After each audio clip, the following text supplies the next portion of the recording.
ಸ್ನೇಹಿತರೆ, ಚರಿತ್ರೆಯ ಮತ್ತೊಂದು ವಿಡಿಯೋಗೆ ನಿಮಗೆಲ್ಲ ಪ್ರೀತಿಯ ಸ್ವಾಗತ.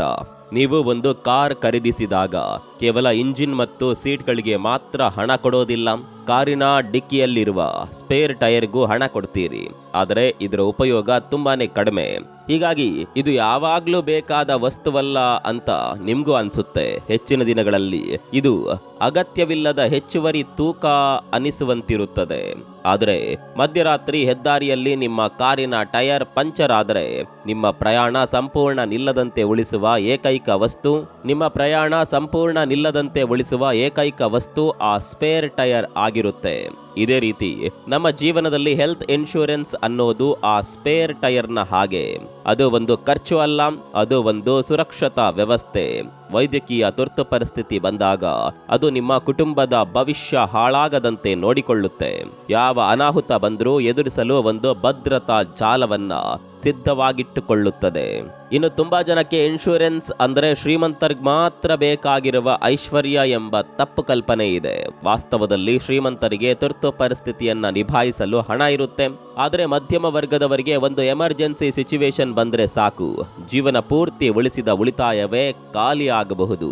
ನಿಮ್ಮ ಕುಟುಂಬದ ಯಾರಾದರೂ ಅನಾರೋಗ್ಯಕ್ಕೊಳಗಾದರೆ, ಅಪಘಾತವಾದರೆ ಅಥವಾ ಆಸ್ಪತ್ರೆ ಚಿಕಿತ್ಸೆ ಅಗತ್ಯವಾದರೆ ಆ ಸಮಯದಲ್ಲಿ ನಿಮ್ಮ ವೈದ್ಯಕೀಯ ವೆಚ್ಚವನ್ನ ಭರಿಸುವ ಮೂಲಕ ಹೆಲ್ತ್ ಇನ್ಶೂರೆನ್ಸ್ ನಿಮ್ಮ ದೊಡ್ಡ ಆಧಾರವಾಗುತ್ತದೆ. ತಿಂಗಳಿಗೆ ಕೇವಲ 700 ರಿಂದ 900 ರೂಪಾಯಿ ಪ್ರೀಮಿಯಂ ಕೊಟ್ಟರೆ ನಿಮ್ಮ ಕುಟುಂಬಕ್ಕೆ 10 ರಿಂದ 20 ಲಕ್ಷದವರೆಗೆ ಹೆಲ್ತ್ ಕವರ್ ಪಡಿಬಹುದು. ಇದರಲ್ಲಿ ಅನೇಕ ಗಂಭೀರ ರೋಗಗಳಿಗೂ ಕವರ್ ಸಿಗುತ್ತೆ. ಹಾಗಾಗಿ ವೈದ್ಯಕೀಯ ತುರ್ತು ಪರಿಸ್ಥಿತಿಗಳಲ್ಲೂ ನಿಮ್ಮ ಉಳಿತಾಯ ಸುರಕ್ಷಿತವಾಗಿರುತ್ತದೆ. ಅದರಲ್ಲೂ ಹೆಲ್ತ್ ಇನ್ಶೂರೆನ್ಸ್ ಖರೀದಿಸಲು ಈಗ ಒಳ್ಳೆ ಸಮಯ. ಯಾಕಂದ್ರೆ ಸರ್ಕಾರವು ಹೆಲ್ತ್ ಇನ್ಶೂರೆನ್ಸ್ ಯೋಜನೆಗಳ ಮೇಲಿನ GSTಯನ್ನ ತೆಗೆದುಹಾಕಿದೆ. ಇದರಿಂದ ನಿಮ್ಮ ಪ್ರೀಮಿಯಂ ಮೇಲೆ ಸುಮಾರು 18% ಹೆಚ್ಚುವರಿ ಉಳಿತಾಯವಾಗುತ್ತೆ. ಈಗಿನ ವೈದ್ಯಕೀಯ ವೆಚ್ಚಗಳನ್ನ ನೋಡೋದಾದ್ರೆ ಸಣ್ಣ ಪುಟ್ಟ ಜ್ವರ ಬಂದ್ರೂ 5,000 ಬಿಲ್ ಬರಬಹುದು. ಒಂದು ವೇಳೆ 3 ದಿನ ಆಸ್ಪತ್ರೆಯಲ್ಲಿರುವ ಸಿಚುವೇಶನ್ ಬಂದ್ರೆ ಸುಲಭವಾಗಿ 20 ರಿಂದ 25,000 ರೂಪಾಯಿ ಖರ್ಚಾಗಬಹುದು. ಅಲ್ಲಿಗೆ ತಿಂಗಳಿಗೆ 25,000 ರೂಪಾಯಿ ಸಂಬಳ ಇರುವವರು ಏನ್ ಮಾಡಬೇಕು ಹೇಳಿ? ತಿಂಗಳು ಪೂರ್ತಿ ದುಡಿದ ಹಣ 3 ದಿನದಲ್ಲಿ ಖಾಲಿ ಆಗುತ್ತೆ. ಹೀಗಾಗಿ ಹೆಲ್ತ್ ಇನ್ಶೂರೆನ್ಸ್ ಅನ್ನೋದು ಇಂತಹ ಟೈಮ್ನಲ್ಲಿ ನಿಮ್ಮ ಕೈ ಹಿಡಿಯುತ್ತೆ. ನಿಮ್ಮಲ್ಲಿ ತುಂಬಾ ಜನಕ್ಕೆ ಆಶ್ಚರ್ಯವಾಗಬಹುದು, 1000ಕ್ಕಿಂತ ಕಡಿಮೆ ಪ್ರೀಮಿಯಂನಲ್ಲಿ 5 ಲಕ್ಷ ರೂಪಾಯಿಯ ಹೆಲ್ತ್ ಇನ್ಶೂರೆನ್ಸ್ ಕವರ್ ಪಡೆಯಬಹುದು. ಇದು ಕೇವಲ ದೊಡ್ಡ ಶಸ್ತ್ರಚಿಕಿತ್ಸೆಗಳಿಗೆ ಮಾತ್ರವಲ್ಲ, ಸಂಪೂರ್ಣ ರಕ್ಷಣೆಯಾಗಿ ವಿನ್ಯಾಸಗೊಳಿಸಲಾಗಿದೆ. ಈ ರೀತಿಯ ಪಾಲಿಸಿಗಳಲ್ಲಿ ಸಾಮಾನ್ಯವಾಗಿ ಇನ್ ಪೇಷಂಟ್ ಹಾಸ್ಪಿಟಲೈಸೇಷನ್ ಅಂದರೆ ಅಪಘಾತಗಳು ಅಥವಾ ಹೆರ್ನಿಯಾ, ಎಪೆಂಡಿಸೈಟಿಸ್, ಕ್ಯಾಟರಾಕ್ಟ್ ಮುಂತಾದ ಶಸ್ತ್ರಚಿಕಿತ್ಸೆಗಳ ವೆಚ್ಚ, ಡೇ ಕೇರ್ ಪ್ರೊಸೀಜರ್ಸ್ ಅಂದರೆ 24 ಗಂಟೆಗಳಿಗಿಂತ ಕಡಿಮೆ ಸಮಯದಲ್ಲಿ ಮುಗಿಯುವ ಚಿಕಿತ್ಸೆ, ಡಯಾಲಿಸಿಸ್ ಅಥವಾ ಕಣ್ಣಿನ ಶಸ್ತ್ರಚಿಕಿತ್ಸೆ ಮುಂತಾದವು, ಆಯುಷ್ ಚಿಕಿತ್ಸೆಗಳು ಅಂದರೆ ಆಯುರ್ವೇದ, ಯೋಗ, ಯುನಾನಿ ಮುಂತಾದ ಪರ್ಯಾಯ ಚಿಕಿತ್ಸಾ ವಿಧಾನಗಳು ಕೂಡ ಇದರಲ್ಲಿ ಎಲ್ಲವೂ ಒಳಗೊಂಡಿರುತ್ತೆ. ಇನ್ನು ವೈದ್ಯಕೀಯ ಕವರ್ ಹೊರತಾಗಿ ಈ ಯೋಜನೆಗಳು ಹಣಕಾಸು ಪ್ರಯೋಜನಗಳನ್ನ ಕೂಡ ನೀಡುತ್ತೆ. ಆದಾಯ ತೆರಿಗೆ ಕಾಯ್ದೆಯ ಸೆಕ್ಷನ್ 80D ಅಡಿಯಲ್ಲಿ ತೆರಿಗೆ ವಿನಾಯಿತಿ ಮತ್ತು ನೋ ಕ್ಲೈಮ್ ಬೋನಸ್ ಅಂದರೆ ನೀವು ಆರೋಗ್ಯವಾಗಿದ್ದ ಪ್ರತಿ ವರ್ಷವೂ ನಿಮ್ಮ ಕವರ್ ಮೊತ್ತ ಹೆಚ್ಚಾಗುತ್ತದೆ. ಹೌದು, ಹೆಲ್ತ್ ಇನ್ಶೂರೆನ್ಸ್ನ ಪ್ರಮುಖ ತೆರಿಗೆಯ ಲಾಭವೆಂದರೆ ಆದಾಯ ತೆರಿಗೆಯ ಕಾಯ್ದೆ ಸೆಕ್ಷನ್ 80D ಅಡಿಯಲ್ಲಿ ಲಭ್ಯವಾಗುವ ಕಡಿತ. ನೀವು ಪಾವತಿಸುವ ಪ್ರೀಮಿಯಂ ಮೊತ್ತವನ್ನ ನಿಮ್ಮ ತೆರಿಗೆ ಯೋಗ್ಯ ಆದಾಯದಿಂದ ಕಡಿತ ಮಾಡಿಕೊಳ್ಳಬಹುದು. ಇದರಿಂದ ನಿಮ್ಮ ಒಟ್ಟು ತೆರಿಗೆಯ ಭಾರ ಕಡಿಮೆಯಾಗುತ್ತೆ.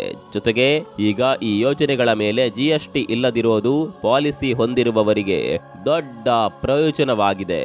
ಆದರೆ ಇಲ್ಲಿ ಬಹುತೇಕ ಜನ ಗೊಂದಲಕ್ಕೊಳಗಾಗ್ತಾರೆ. ಆನ್ಲೈನ್ ನಲ್ಲಿ ಹುಡುಕಿದ್ರೆ 25ಕ್ಕೂ ಹೆಚ್ಚು ಕಂಪನಿಗಳು ಮತ್ತು 100 ಹೆಲ್ತ್ ಇನ್ಶೂರೆನ್ಸ್ ಯೋಜನೆಗಳು ದೊರೆಯುತ್ತವೆ.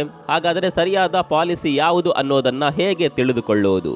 ಇದರಲ್ಲಿ ಏನೆಲ್ಲ ಕವರ್ ಆಗುತ್ತೆ, ಏನೆಲ್ಲ ಕವರ್ ಆಗೋದಿಲ್ಲ ಅನ್ನೋದು ಹೇಗೆ ಪರಿಶೀಲನೆ ಮಾಡಬೇಕು? ಮೊದಲೇ ಇನ್ಶೂರೆನ್ಸ್ ಮಾರುಕಟ್ಟೆ ತುಂಬಾ ಗೊಂದಲಕಾರಿ. ನಿಮ್ಮ ಆರೋಗ್ಯ ಪರಿಸ್ಥಿತಿ ಮತ್ತು ಬಜೆಟ್ಗೆ ಸರಿಯಾದ ಪಾಲಿಸಿ ಯಾವುದು ಅನ್ನೋದನ್ನ ತೀರ್ಮಾನಿಸಲು ಕಷ್ಟವಾಗಬಹುದು. ಇಂತಹ ಟೈಮ್ನಲ್ಲಿ ನಿಮ್ಮ ಸಹಾಯಕ್ಕೆ ಬರೋದೇ ಡಿಟ್ಟೋ. ಇವರು ಇನ್ಶೂರೆನ್ಸ್ ಮಾರಾಟ ಮಾಡೋದಿಲ್ಲ, ಬದಲಾಗಿ ಸಲಹೆ ಕೊಡ್ತಾರೆ. ಇದರಲ್ಲಿ ಯಾವುದೇ ಸ್ಪ್ಯಾಮ್ ಕಾಲ್ಗಳು ಅಥವಾ ಮಾರಾಟದ ಒತ್ತಡ ಇರೋದಿಲ್ಲ. ಸಣ್ಣ ಅಕ್ಷರಗಳಲ್ಲಿ ಇರುವ ಮಾಹಿತಿಯನ್ನ ಅರ್ಥ ಮಾಡಿಕೊಳ್ಳಲು 100% ಉಚಿತ ಸಲಹೆ ಕೊಡ್ತಾರೆ. ಝೀರೋದ ಬೆಂಬಲಿತ ವಿಶ್ವಾಸಾರ್ಹತೆ ಇದೆ. 15,000ಕ್ಕೂ ಹೆಚ್ಚು ವಿಮರ್ಶೆಗಳು ಮತ್ತು 4.9 ಸ್ಟಾರ್ ರೇಟಿಂಗ್ ಕೂಡ ಇದಕ್ಕಿದೆ.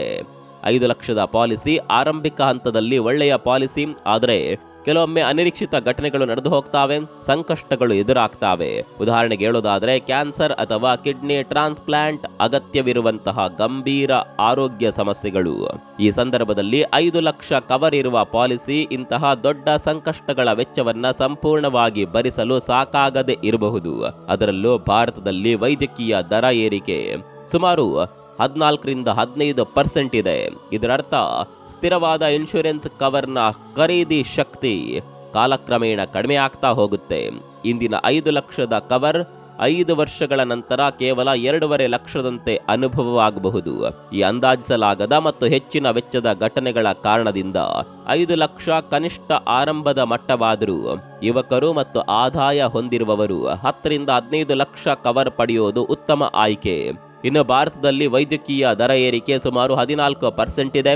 ಅಂದ್ರೆ ಇಂದು 1 ಲಕ್ಷ ವೆಚ್ಚವಾಗುವ ಶಸ್ತ್ರಚಿಕಿತ್ಸೆ ಮುಂದಿನ ವರ್ಷ 1,14,000 ರೂಪಾಯಿಗೆ ಏರಿಕೆ ಆಗಬಹುದು. ಮುಂಬೈ ಅಥವಾ ಬೆಂಗಳೂರು ಮುಂತಾದ ಮಹಾನಗರಗಳಲ್ಲಿ ದೊಡ್ಡ ಶಸ್ತ್ರಚಿಕಿತ್ಸೆ 5 ದಿನಗಳಲ್ಲಿ 5 ಲಕ್ಷದ ಲಿಮಿಟ್ ಮುಗಿಸಬಹುದು. ಸಿಂಪಲ್ ಆಗಿ ಹೇಳಬೇಕು ಅಂದ್ರೆ ಈಗಿನ 5 ಲಕ್ಷ ಕವರ್ ಶಕ್ತಿ ಮುಂದಿನ 3 ಅಥವಾ 5 ವರ್ಷಗಳಲ್ಲಿ 2.5 ಲಕ್ಷ ದಾಟಬಹುದು. ಹಾಗಂತ ನೀವು ಈಗಲೇ ದೊಡ್ಡ ಕವರ್ ಇರುವ ಇನ್ಶೂರೆನ್ಸ್ ಮಾಡಿಸಬೇಕು ಅಂತಲ್ಲ. ಈಗ ನಿಮ್ಮ ಆದಾಯ ಕಡಿಮೆ ಇದೆ ಅಂದ್ರೆ 5 ಲಕ್ಷ ಪಾಲಿಸಿಯಿಂದ ಪ್ರಾರಂಭಿಸಬಹುದು. ಆದರೆ ನೀವು ಯುವಕರಾಗಿದ್ದು ಆದಾಯ ಹೊಂದಿದ್ದು ನಿಮ್ಮ ಮೇಲೆ ಅವಲಂಬಿತರು ಇದ್ರೆ 10-15 ಲಕ್ಷ ಕವರ್ ನಿಮ್ಮ ಹಣಕಾಸು ಭವಿಷ್ಯವನ್ನ ದರ ಏರಿಕೆಯ ವಿರುದ್ಧ ರಕ್ಷಿಸುವ ಬಲವಾದ ಮಾರ್ಗ. ಹೆಲ್ತ್ ಇನ್ಶೂರೆನ್ಸ್ ಕೇವಲ ಒಂದು ಪಾಲಿಸಿಯಲ್ಲ, ನಿಮ್ಮ ಅತ್ಯಂತ ಕಷ್ಟದ ಸಮಯದಲ್ಲಿ ನಿಮ್ಮ ಸ್ನೇಹಿತ. ಹೀಗಾಗಿ ತಡ ಮಾಡಬೇಡಿ. ಡಿಸ್ಕ್ರಿಪ್ಷನ್ನಲ್ಲಿರುವ ಲಿಂಕ್ ಕ್ಲಿಕ್ ಮಾಡಿ ನಿಮ್ಮ ಉಚಿತ ಕನ್ಸಲ್ಟೇಷನ್ ಕಾಲ್ ಬುಕ್ ಮಾಡಿ.